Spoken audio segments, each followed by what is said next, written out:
Hello and welcome to Tiffany Teach Tuesday.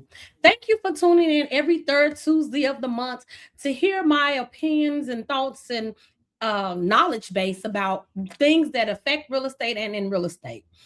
So, Tiffany Teach Tuesday started out as me wanting to give information about real estate to people because I have people always calling asking me to do something real estate related. And as time has progressed, I have just become busy that I didn't have time for one on ones. So, one of my college friends suggested to me that I do a Tiffany Teach Tuesday to give people a backdrop about who Tiffany is. Some people know me, some people don't.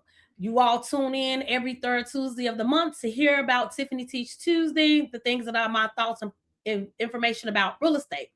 But a backdrop about me. I typically don't like talking about me because I'm a very private person, but I figured that I'll share because at this time we are in a kind of crisis in our country. And I want to tell people why I do what I do and who I am to make me able to do what I do to tell my story about real estate. So I grew up in Chicago, Illinois, on the south side in what we used to call the Wild Hundreds. And it was wild, especially in the 90s. I grew up in the 90s, 80s, and 90s, um, during the time when crack cocaine destroyed the African American community. I grew up in Chicago, which is a segregated city. Believe it or not, Chicago is the most segregated city in the United States, has been, and it still is. The blacks stay in their community, the Mexicans stay in their community. We have a Chinatown, we have a Ukraine town, we have a Greek town, and we all stay in our own communities. Outside the city limits, after the civil rights movement, we do have some sprinkles of other people living together, but primarily people stay in their own communities. I actually still live in the community in which I was raised in. I went to college, we'll talk about that later. And then after college, I moved back. But growing up as a kid, I actually grew up thinking that I was poor because my parents were very humble individuals who didn't give us a lot. And they also was like the nucleus of their families. So they helped their families out and everybody came to our house for everything. So I didn't know that the things that we had access to that everybody else didn't have access to. Because when we went on family vacations, my cousins, my parents allow, and my grandparents helped my parents to bring my cousins with us to see things. So I didn't know until after my father passed that we really wasn't as poor as we thought we were. But we didn't get everything. We had to work for everything. I've been working since I was 14 years old.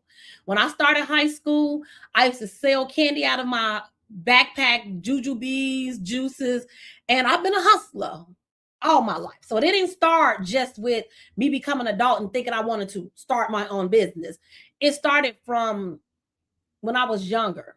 My dad used to own his own business, though. He had a general contracting business and he renovated, remodeled, built additions on people's homes, and he did that for a living. Now, ironically enough, my dad did not allow me to do anything with the business because he didn't think that that was a woman's place. My father was a male chauvinist.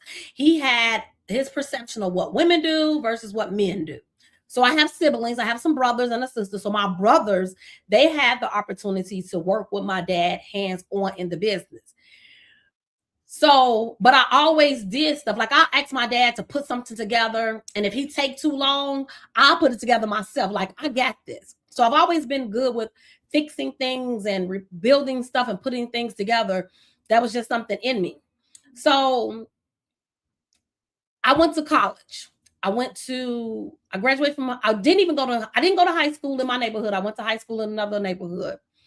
Um, and then I got accepted to college. I ended up going to Howard University. So I moved away to DC for 4 years to go to college. That was the only time I left Chicago outside of going on vacations and staying in the South for the summer where my dad's parents were at.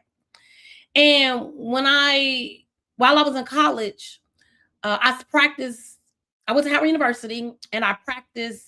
Ended up getting my degree in accounting, and I got accepted. I mean, when I graduated, I ended up I had two job offers: one to work with the Marriott doing accounting, and one working with the utility company here in Chicago, Commonwealth Edison, doing accounting. And I moved back home because my dad got diagnosed with cancer my senior year of college. So I moved back home. And while I was in corporate America, it was definitely a different experience. Throughout my entire life, I've dealt with racism and colorism.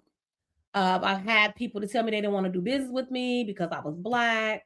I had people to tell me that I could have been cuter if I was lighter, and everything you could think of. So I've dealt with my issues and things. I used to gang bang. I used to hang out with all the gang bangers back in my day.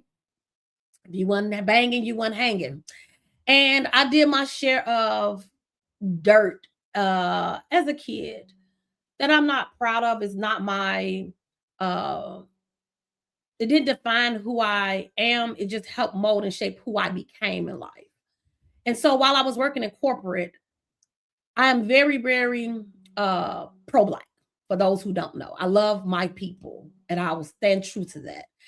And dealing with the level of racial derogatory statements and things that people, how they treated me, I knew that that environment wasn't going to be where I landed and stayed. So while I was in corporate America, I started art property management, and I started it out with two business partners as a management company. I was going to manage people real estate. But then when I started the company, we realized that we needed a real estate license to manage other people's properties. So we all got our real estate license.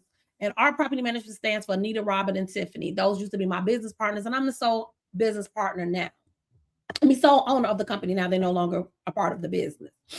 So I was on the train. I was like, what can I do? Like, what can I do? And I was like, I'm good at managing things. I can manage properties. And that's how I started art property management. And while building this business, my why was never to take it to what it is now. I did it because I saw a need in our community.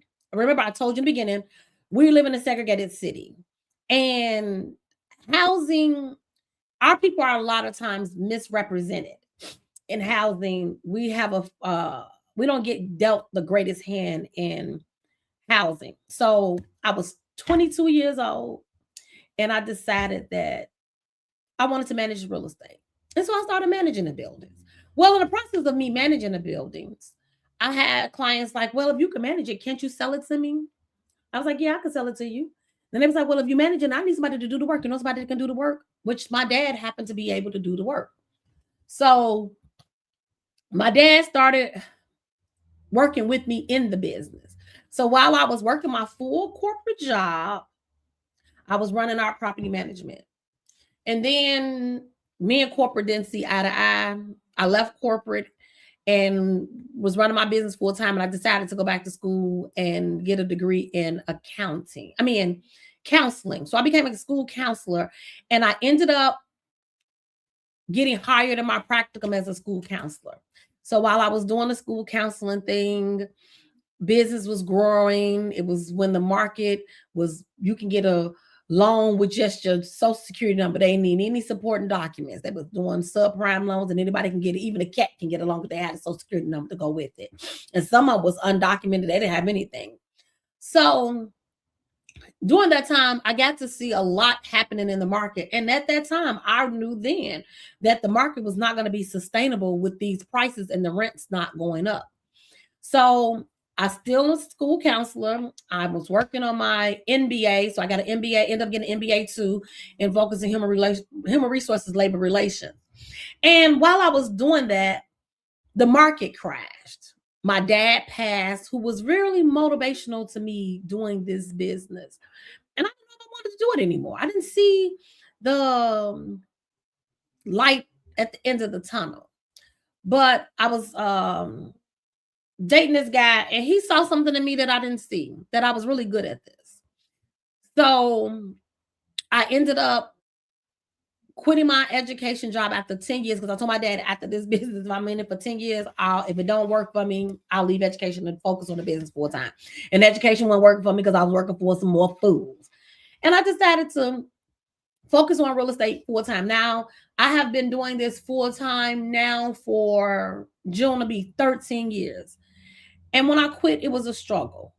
But through the entire process, I have always continued to learn and grow and understand this market. I understand the property management side, I can do it with my eyes closed. You ask me something, why I do what I do, how I find the tenants I find. This here was definitely a labor of love doing the property management side. But the rehab, I can do it too. So when I quit my job to focus on property management full time before my dad passed, I actually learned how to do construction work. My dad finally taught me the business because he said he didn't want anybody to be getting over on me when I was doing it. At that time, unbeknownst to me, I didn't know that he was getting sicker and he was no longer going to be here because he made it hard on me. He would do stuff and I would tell my mom, he's not being fair about rehab and construction. And so I have a special niche in the business that most realtors don't because I do understand construction, I understand numbers, I understand return on your investments and helping people to grow their portfolios. And in the meantime, between time, I've grown my own portfolio. I do own my own real estate and I'm growing it. So I just don't manage other people's properties. I have had experience in buying my own real estate, rehabbing my own real estate from start to finish. From the building that my office is housed in, I bought it in demo court. They were going to demolish the building, and I was able to save it and revive it and make it my office and rent out a unit above. So I'm going to stop here about me, but I felt that I should give you a snippet into the backdrop of my world of how I became who I am to be able to do this Tiffany Teach Tuesday with you. And I hope that you continue to tune in so I can continue to give you more information about me and what makes me great at what I do. Thank you again for always signing in to Tiffany Teach Tuesday. Share with a friend, subscribe, and like. And I will continue to bring more information to you about real estate and how things that happen in real estate affects everything that happens in our lives. So take care, and I'm signing off. Goodbye.